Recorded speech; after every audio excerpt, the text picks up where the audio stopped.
สบายดีทุกคน ขอต้อนรับทุกคนเข้าสู่ช่องไก่น้อย 3D Channel ซึ่งวันนี้เขาอยู่ที่บ้านกองหังเมืองสมัครกิไสแขวงตะปือวันนี้เขาได้มีโอกาสมาถ่ายคลิปเนาะอาน้อยจะมาพาทุกคนไปเบิ่งบรรยากาศน้ำตกตาดที่ขึ้นชื่อของบ้านกองหังนี้บรรยากาศมันจะเป็นแบบใดสวยงามส่ำใดเนาะอาน้อยจะไปกับหมู่หลายคนอยู่อาน้อยก็อยากถ่ายคลิปให้ตั้งแต่อาน้อยออกจากเฮือนแต่ว่ามันบ่สะดวกก็เลยออกมาฮอดทุ่งนาแล้วจึงเปิดกล้องเนาะตอนนี้เราก็มาฮอดทุ่งนาบ้านกองหังแล้วที่อยู่ใกล้กันกับดินภูหลวงเลยมันเป็นทางไปหาน้ำตกตาดที่อาน้อยว่านั้นเบิ่งบรรยากาศอ้อมรอบแถวนี้ก็งามแฮงทุกคนบรรยากาศเย็นสบายอีหลีปกติอากาศจะร้อนแต่มื้อนี้อากาศจะเย็นเป็นพิเศษเลยเหมาะอีหลีที่อาน้อยได้มาเฮ็ดคลิปในมื้อนี้ฝนก็บ่ตกอีกตอนนี้เราก็มาฮอดทางเข้าป่าแล้วเป็นทางเข้าหาน้ำตกตาดที่อาน้อยว่านั้นทีมงานเขาก็ย่างเข้าไปแล้วย่างไปย่างมาเกือบขาดทุกคนหมู่กับท่าเฮาเนาะเพราะว่าเกือบเฮาขาดย่างกระซ่ายเจ็บตีนขนาด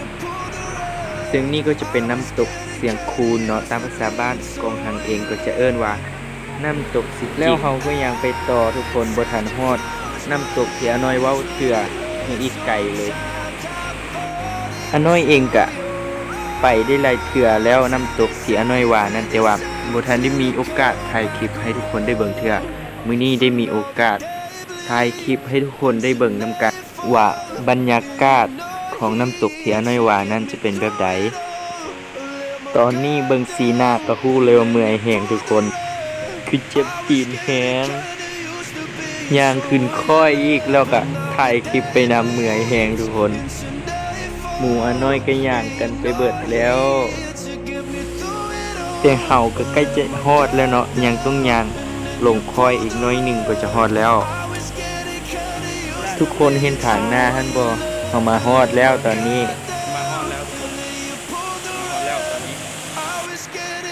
เบิ่งสีหน้าก็ฮู้เลยว่าเมื่อยส่ำใดเดี๋ยวเฮาย่างไปเบิ่งบรรยากาศข้างหน้าเลยว่ามันเป็นแบบใดเนาะความสวยงามมันจะส่ำใดและนี่ก็จะเป็นบรรยากาศทางหน้าของน้ำตกเนาะไอน้ำพัดมานี่เย็นสบายแห่งทุกคนบ่ได้อาบกันหนาวแล้วน้ำตกที่อาน้อยเว้านั่นก็คือน้ำตกตาดหญ้าเนาะทุกคนใครที่เคยมาก็อาจจะฮู้แล้วเนาะสีหน้าตอนนี้ก็เศร้าเมื่อยแล้วทุกคนสูนิ้วให้เบิ่งอีกตอนย่างมานี่เมื่อยขนาดเกือบขาดอีกเจ็บตีนแฮงแต่พอได้มาสัมผัสน้ำเย็นๆของน้ำตกแล้วเศร้าเมื่อยเลยทุกคนถึงว่ามันจะอยู่บ้านนอกเนาะแต่ว่าชาวบ้านกองหังได้ช่วยกันปกปักรักษาน้ำตกแห่งนี้เอาไว้เป็นแหล่งท่องเที่ยวของบ้านนี่ก็จะเป็นบรรยากาศอ้อมรอบของน้ำตกเนาะสวยงามแฮงใครที่บ่เคยได้มาก็ลองมากันได้เด้อน้ำตกอยู่ที่บ้านกองหังเมืองสมุทรสาครแขวงอัตตปือเนาะขอเชิญชวนทุกคนมาเที่ยวชมเบิ่งกันได้เด้อ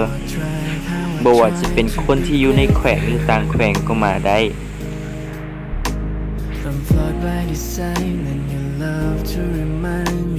อาน้อยมีความสุขแฮงที่ได้มาถ่ายคลิปให้ทุกคนได้เบิ่งในมื้อนี้เนาะนี่ก็จะเป็นบรรยากาศของทีมงานและคนที่มาเที่ยวชมเบิ่งน้ำตกในมื้อนี้ทีมงานของอาน้อยเองก็หนาวแฮงแล้วตอนนี้คลิปนี้ก็อาจจะมีเพียงเท่านี้เนาะเป็นจังใดก็ขอฝากให้ทุกคนที่เข้ามาเบิ่งคลิปนี้ช่วยกดไลค์กดแชร์กดติดตามกดคอมเมนต์ในช่อง YouTube ของอาน้อยนี่เด้อเพื่อเป็นกำลังใจให้อาน้อยเฮ็ดคลิปต่อไป สำหรับคลิปนี้ขอลาทุกคนไปก่อน But now I know a perfect way to let you go. Give my last hello, hope it's worth it. Say yeah, yeah, yeah. Oh, oh, oh. But now I know a perfect way to let you go. Give my last hello, hope it's worth it. Here's your perfect